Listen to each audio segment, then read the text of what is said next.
नमस्कार, प्रातः दर्पण न्यूज में आप सभी का स्वागत है। आज हमारे स्टूडियो में मौजूद हैं शहर की जानी मानी हस्ती, वह शख्सियत जिनकी चर्चा आगरा में ही नहीं पूरे उत्तर प्रदेश में भी है। हम बात कर रहे हैं सुशील गुप्ता जी की। आपका स्वागत है सर हमारे स्टूडियो में। दर्शकों, आपको बता दें, इनका बचपन का जीवन बड़ा संघर्ष में रहा। सन 1975 में वे सिविल इंजीनियर बनकर आए और उन्होंने अपना बिल्डिंग लाइन में पहला कदम रखा। तब से यह वैभव बिल्डर के नाम से मशहूर हो गए। उनका पहला प्रोजेक्ट मयूर होटल के नाम से जाना जाता है। दादाजी के पद चिन्हों पर चलते इन्होंने सन 2002 में शिक्षा के स्तर को सुधारने के लिए प्रिल्यूड पब्लिक स्कूल की स्थापना की। आइए साक्षात्कार कराते हैं आप सभी का सुशील जी से। नमस्कार दर्शकों, मेरा नाम डॉक्टर सुशील गुप्ता है। 1952 में मेरी पैदाइश आगरा में ही हुई और उसके बाद 10th क्लास मैंने सेंट जॉन्स इंटर कॉलेज फव्वारे से किया था फर्स्ट क्लास में, और उसके बाद में मैंने जयपुर से मालवीय रीजनल इंजीनियरिंग कॉलेज से सिविल इंजीनियरिंग करी, क्योंकि मेरे घर में पहले से ही कॉलोनाइजेशन का काम होता था। तो मेरी डेस्टिनी पहले ही तय कर दी गई थी कि तुम्हें सिविल इंजीनियर बनना है। इसके बाद मैंने सन 1999 तक बहुत सारे कंस्ट्रक्शन किए, जिसमें कि जीजी मेडिकल भी था, जिसमें एडवांस गैसेस की फैक्ट्री भी थी, कई सारी कॉलोनियाँ और कई सारे अपार्टमेंट्स भी बनाए। फिर 1999 के अंत में मुझे ऐसा लगा कि शिक्षा बहुत ज़रूरी है, और इसलिए शिक्षा में एक उच्च स्तर की शिक्षा जिसमें सारी चीज़ें ओवरऑल डेवलपमेंट की मौजूद हों वो होनी चाहिए। और उस समय मैंने 2002 में अप्रैल में प्रिल्यूड पब्लिक स्कूल शुरू हुआ। आपने सर इतना सब कुछ किया, प्रिल्यूड पब्लिक स्कूल की स्थापना की, बहुत संघर्षपूर्ण रही होगी आपकी जिंदगी, बहुत संघर्ष किए आपने, तो आप हमारे साथ कुछ शेयर कीजिए। वो संघर्ष में कितना संघर्ष में रहा आपका जीवन? मेरा जीवन बहुत संघर्ष में इसलिए भी रहा कि मेरे जो ग्रैंडफादर श्री देवकीनंदन जी विभव, वो स्वतंत्रता में इतने ज़्यादा थे कि जब आज़ादी मिली तो भी उस समय भी वो जेल में थे, और मेरी दादी जी की भी जब मृत्यु हुई तो पैरोल पे उनको छोड़ा गया था अंतिम संस्कार करने के लिए। तो वो बहुत छोटा सा एक इंश्योरेंस का बिजनेस करते थे, और शायद लोगों को इस बात पे हंसी सी आएगी या नहीं मानी जाएगी कि खाने के मामले में भी सुबह दोपहर कब बन गया, क्या बन गया, तो वो भी एक बड़ा मुश्किल था। तो पिताजी हमारे बाहर रहते थे और इस सब के साथ बहुत संघर्ष में रहा, लेकिन मैं समझता हूँ उस संघर्ष का ही आज हम लोगों को बहुत फायदा हो रहा है। बिल्कुल, जब तक जीवन संघर्ष में नहीं रहता तब तक जीवन का हमें उसूल पता नहीं चलता है। ये बात तो आपने बिल्कुल सही कही है सर। कोविड-19 महामारी का प्रकोप अभी रुकने का नाम नहीं ले रहा है, तो सर आप ये बताइए कि बच्चे जो हैं, बच्चों के लिए आपने अभी इंतजाम क्या कर रखा है सुरक्षा का? पहले तो मैं आपसे शेयर करूंगा कि योगी जी ने बहुत ही अच्छा सोचा, और उन्होंने कहा कि नहीं, अब अनलॉक की तरफ हमें बढ़ना चाहिए, और बढ़ने के साथ साथ धीरे धीरे उन्होंने चीज़ें खोलनी शुरू करी। और फिर उन्होंने ये तय किया कि 19 तारीख से आप 9th 10th 11th 12th विद्यालय खोल सकते हैं। मैं समझता हूँ ये बहुत बड़ा कदम है, और मैं अभिभावकों को बहुत ज़्यादा धन्यवाद देता हूँ। और हम सब अप्सा के, चूँकि मैं association of progressive schools of Agra का अध्यक्ष भी हूँ। सर अप्सा के अध्यक्ष भी हैं, ये आप सभी को पता होगा। बहुत महान हस्ती हैं हमारे साथ आज स्टूडियो में मौजूद हैं जी। तो हम लोगों ने ये तय किया कि हम 19 तारीख को सभी स्कूल वालों ने रिहर्सल करी, सब स्टाफ को बुलाया, क्योंकि 19 मार्च से ही जो है वो स्कूल बंद थे जी, क्योंकि आप लोगों को याद हो मोदी जी ने 20 मार्च को लॉकडाउन किया। कोविड-19 की महामारी के चलते मुख्यमंत्री जी ने और प्रधानमंत्री जी ने ये फैसला लिया था कि स्कूलों को, विद्यालयों को बंद कर देना चाहिए, क्योंकि बच्चों के लिए काफी खतरा था, हम सभी के लिए बहुत ज्यादा खतरा था। तो वो बहुत अच्छा कदम उठाया था उन्होंने जी। तो 20 तारीख से हमने अप्सा ने ये तय किया कि 10th और 12th के पहले बच्चों को बुलाया जाएगा जी। और फिर 26 तारीख से 9th और 11th के बच्चों को बुलाया जाएगा। बच्चे सब स्कूलों में आ रहे हैं। सब जो भी बच्चे आ रहे हैं वो माता और पिता दोनों की कंसेंट जब तक हमारे पास नहीं आ जाती है तब तक हम बच्चों का प्रवेश नहीं करते हैं। हर स्कूल के अंदर पूरे जो SOPs सेंट्रल गवर्नमेंट ने और स्टेट गवर्नमेंट ने दी हैं उसके हिसाब से सारे इंतज़ाम किए गए हैं। हर गेट पर ही कोविड की चेकिंग होती है। अगर किसी को टेम्परेचर है या किसी का ऑक्सीजन लेवल है तो हम पेरेंट्स के साथ उनको वापस भेज देते हैं, फिर दोबारा भी चेकिंग होती है। और इस तरह से किसी भी एक कक्षा में 15 से 17 से बच्चे ज़्यादा नहीं बैठाए जाते हैं। तो पूरा इंतज़ाम है। और मैं आपको एक बात और बताऊंगा कि ऑनलाइन ठीक है, ऑनलाइन एक विकल्प है जी। लेकिन जो फिजिकल जो स्कूल चलता है वो उसका कोई 100% विकल्प नहीं हो सकता है। बच्चे एक दूसरे से मिलते हैं, एक दूसरे से अपने शेयर करते हैं और ख़ास करके जो प्रैक्टिकल क्लासेस हैं फिजिक्स, केमिस्ट्री, बायोलॉजी या कंप्यूटर साइंस की, तो वो ऑनलाइन में नहीं पॉसिबल है। ठीक है, काम चल रहा है तो, लेकिन अब स्कूल खुल गए हैं, सब स्कूलों ने प्रैक्टिकल क्लासेस शुरू कर दी हैं और मुझे उम्मीद है कि ये धीरे धीरे कॉन्फिडेंस लेवल अभिभावकों में बहुत जल्दी बढ़ेगा और मुझे लगता है और बच्चे धीरे धीरे स्ट्रेंथ बढ़ेगी।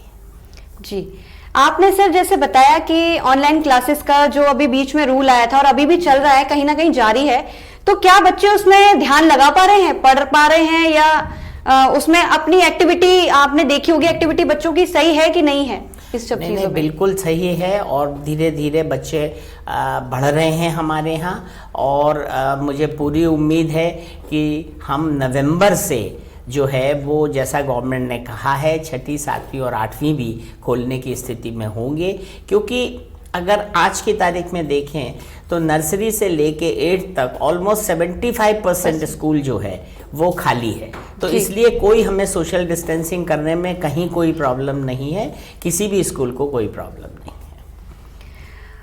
अफसर के प्रोग्राम भी प्रिल्यूड पब्लिक स्कूल में होते रहते हैं, काफी बड़ा मंच बना हुआ है वहां पर, तो आप हमारे साथ शेयर करना चाहेंगे कि अफसर के जो प्रोग्राम होते हैं उसमें क्या खास ऐसा होता है?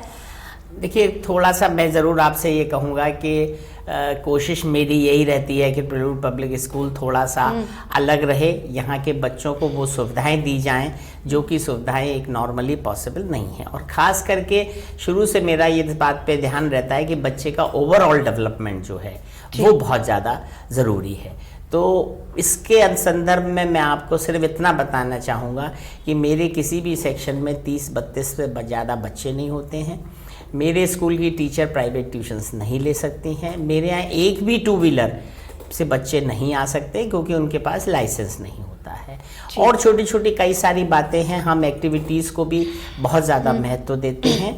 हर बच्चे में एक ना कुछ खास बात होती है और हम उसी चीज़ को पकड़ के उसको उसमें और निखारते हैं उसको। दर्शकों, आपको बता दें कि हमारे पूरे यूपी में, आगरा में स्पेशली जितने भी स्कूल हैं वहां पर भारतीय संस्कृति को इतना ध्यान में नहीं रखा जाता जितना प्रिल्यूड पब्लिक स्कूल में रखा जाता है। प्रिल्यूड पब्लिक स्कूल में बच्चे नर्सरी से लेकर 12th तक के बच्चों को सांस्कृतिक कार्यक्रम और शिक्षा का महत्व बहुत अच्छे तरीके से सिखाया जाता है और संस्कृति को, भारतीय संस्कृति को ध्यान में रखते हुए सारे कार्यक्रमों को कराया जाता है। ये प्रिल्यूड पब्लिक स्कूल का सबसे महत्व और सबसे मेन इंपॉर्टेंट वो है। मैं आपको बता दूं कि फिज़िकली पॉसिबल नहीं है, लेकिन फिर भी हमने जो है वो अभी इन्वेस्टिगेशन सेरेमनी करी, क्योंकि एक बच्चा जो कि मेरा भी एक सपना था कि शायद मैं हेड बॉय बन जाऊं, लेकिन नहीं बन पाया। अब इस साल भी हेड बॉय बने, हेड गर्ल बने। हमने उनको स्कूल में बुलाया, आपके चैनल ने उसको बहुत अच्छी तरह से दिखाया भी था।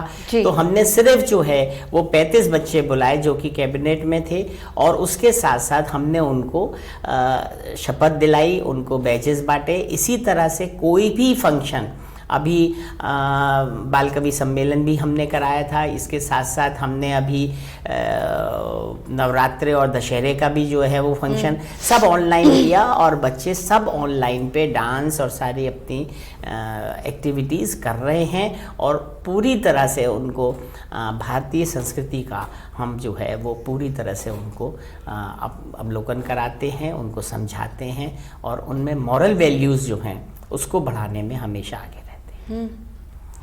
सरकार द्वारा, भारत सरकार द्वारा स्कूल खोलने के आदेश जारी हो चुके हैं, तो आपके विद्यालय में अब क्या क्या नई रणनीतियां तैयार की गई हैं? मैंने आपको बताया कि हम लोग पूरी तरह से कटिबद्ध हैं कि हम दिवाली के बाद 6वीं, 7वीं और 8वीं, क्योंकि 10 साल से छोटे बच्चों के लिए गवर्नमेंट ने मना कर रखा है अभी, तो उनको हम लोग बुलाएंगे, उनके एग्ज़ाम्स भी होंगे, फिज़िकल एग्ज़ाम्स होंगे और प्रैक्टिकल सब होंगे। और क्योंकि हमारे पास इंफ्रास्ट्रक्चर खाली है तो हमें कोई परेशानी नहीं होगी, और जैसे जैसे हम लोगों को गवर्नमेंट के साथ में के आदेश होंगे उसी के हिसाब से मैं समझता हूँ, क्योंकि ये कोई भी पेरेंट नहीं चाहेगा कि उसके बच्चे का साल खराब। जी बिल्कुल। ऑनलाइन क्लासेस के लिए आपके क्या क्या प्रयास हैं? ऑनलाइन क्लासेस कभी कभी कहते हैं ना कि भाई कोई परेशानी हुई या कोई विपदा आई तो, लेकिन उसमें भी कोई अच्छे अवसर आए, अच्छी चीज़ें सीखने को मिली। आज ऑनलाइन क्लासेस सब स्कूल्स चला रहे हैं, और जैसा कि गवर्नमेंट की उम्मीद है कि बहुत जल्दी सारे गाँव में सब जगह वाईफाई कनेक्शन, इंटरनेट कनेक्शन आ जाएंगे। और मुझे लगता है कि इस दफ़े ऑनलाइन से जितनी ज़्यादा बाहर के लोगों को हमने इंटरेक्शन किया जो कि नॉर्मली पॉसिबल नहीं था, तो ऑनलाइन क्लासेस में सारी, और अब तो इतना एडवांस हो गया है ऑनलाइन क्लासेस का, क्योंकि जब हमें पता चल गया कि ऑनलाइन क्लासेस ही चलानी है तो हर ने, इवन आपको मुझे बताते हुए बड़ी खुशी हो रही है कि हम जो फिज़िकली आज 9th 10th के बच्चे हैं उनकी फ़िज़िकल क्लास लग रही है, और उसी को हम टेलीकास्ट कर रहे हैं, उसी को हम जो है वो ऑफलाइन में जो बच्चे घर पर हैं नहीं आ पा रहे हैं तो उनको पढ़ा रहे हैं। और सबसे बड़ी चीज़, प्रिल्यूड पब्लिक स्कूल में 23 CCA एक्टिविटीज हैं। ये आप हमें कुछ बताना चाहेंगे? CCA एक्टिविटीज 23 CCA एक्टिविटीज बहुत बड़ी बात है, क्योंकि हमारा स्कूल नॉर्मल स्कूल 6 घंटे 10 मिनट का होता है, हमारा 6.25 घंटे का स्कूल होता है। इसमें एक 0 पीरियड होता है 45 मिनट का। इसके अंदर हर बच्चे को 23 एक्टिविटी में से एक एक्टिविटी चुननी पड़ती है। अगर उसने बैडमिंटन चुनी है तो वो फिर 45 मिनट बैडमिंटन खेलता है। हमारे पास 5 बैडमिंटन के कोर्ट है। अगर किसी ने फुटबॉल चुनी है तो फुटबॉल खेलता है, उसमें बाहर से कोचेज आते हैं, एक्टिविटीज हैं। तो हाँ, तो उससे क्या होता है कि वो बच्चे की जो उसकी हॉबी है उसको हम निखारते हैं पूरे साल। तो मैं समझता हूँ इससे एक बहुत बड़ा, अगर किसी को ओरेटर बनना है या किसी को चेस बनना है या किसी के को कैरम खेलना है तो वो अपनी एक्टिविटी चुनता है और उसके बेस्ट एक्सपर्ट आके उनकी इस हॉबी को निखारते हैं, उनको बताते हैं कि कैसे और बेटर हो सकते हैं। तो सर, आप अपने बच्चों को 12th तक अपने अंडर में रख के उनको सिखाते हैं, पढ़ाते हैं। अगर वो 12th के बाद कॉलेज से, स्कूल से निकलते हैं तो आप उनको तब भी मदद करते हैं, उनको क्या गाइड करते हैं? बड़ा अच्छा लगता है कि अभी की बात है कि आपके स्टूडियो में ही जो दूसरी एंकर थी वो आई और बोली कि साहब मैं आपके स्कूल में आई थी और मुझे फर्स्ट प्राइज़ मिला था। तो बहुत ही अच्छा लगता है। और हमारे स्कूल की खास बात ये है कि हम बच्चों को कहते हैं कि आप आओ, जब कुछ बन जाओ तो बताओ कि आप कैसे बनेंगे। जैसे अब कई बच्चे IAS या IPS बन गए हैं या डॉक्टर बन गए हैं हमारे यहाँ से निकल के, तो हम उनको बताते हैं। अभी बड़ा एक अच्छी बात थी, मैं अभी गया था किसी वजह से ओबरॉय में, गुड़गांव में, तो एक आया और उसने मुझसे पैर छुए। मैं बड़ा वो बोले सर मैं प्रिल्यूड का निकला हूँ और आज मैं फ्रंट ऑफिस मैनेजर हूँ ओबरॉय गुड़गांव में। तो बड़ा अच्छा लगता है जब बच्चे अच्छी जगह पहुँच जाते हैं और फिर वो स्कूल में भी हम उनको रेगुलर बुलाते हैं। और कभी भी मेरा तो यह है कि भाई चाहे वो आर्थिक सहायता हो, चाहे किसी भी तरह की अगर सहायता है चाहिए तो हम हमेशा उनको प्रिल्यूड के दरवाजे उनके लिए हमेशा खुले। बहुत अच्छी बात है कि एक गुरु बहुत गर्व फील करता है जब अपना हाथों से पढ़ाया हुआ बच्चा किसी अच्छे स्थान पर काम कर रहा होता है। ऐसे ही सर हमारे दर्शकों को आप क्या संदेश देना चाहेंगे? मैं इस समय तो एक ही संदेश दूंगा कि ये कोविड से हमें बाहर निकलना है। जिस तरह से अंधकार के बाद प्रकाश होता है, इसी तरह से इससे डरिए मती, इससे हमें लड़ना है। और हम जब भी हम इससे बाहर आएंगे तो और निखर के आएंगे और अच्छी तरह आएंगे। और इसके साथ साथ मेरा अपना ये है कि भाई सारी एक्टिविटीज़ करिए, लेकिन मास्क जरूर लगाइए। मेरे को इजाज़त मिल गई है क्योंकि यहाँ पर हम दूर बैठे हैं, इसलिए मैंने मास्क नहीं लगाया हुआ है, मैं माफ़ी चाहूँगा। लेकिन मास्क लगाइए, सोशल डिस्टेंसिंग, और थोड़ा सा मैं एक बात कहूँगा, मतलबी हो जाइए इस समय। अगर आप मतलबी हो गए, आपने ये सोच लिया कि मुझे स्वस्थ रहना है, तो जब आप स्वस्थ होंगे तो आपका परिवार भी स्वस्थ रहेगा और आप सब समाज को भी स्वस्थ रखेंगे। इसी शुभकामनाओं के साथ दर्पण न्यूज़ में बुलाने के लिए बहुत बहुत धन्यवाद। और मुझे पूरी उम्मीद है कि आने वाले समय में दर्पण न्यूज़ बहुत आगे है। तो दर्शकों, ये थे हमारे साथ सुशील गुप्ता जी। हम इनका बहुत बहुत स्वागत करते हैं। और सर आपका बहुत बहुत धन्यवाद, आप हमारे स्टूडियो में आए, आपसे मिलकर काफ़ी अच्छा लगा, आपके बारे में जानकर हमें बहुत अच्छा लगा। तो दर्शकों, खबरों में फिलहाल इतना ही। आपसे फिर होगी मुलाकात कुछ नई खबरों के साथ। तब तक के लिए दर्पण नमस्कार।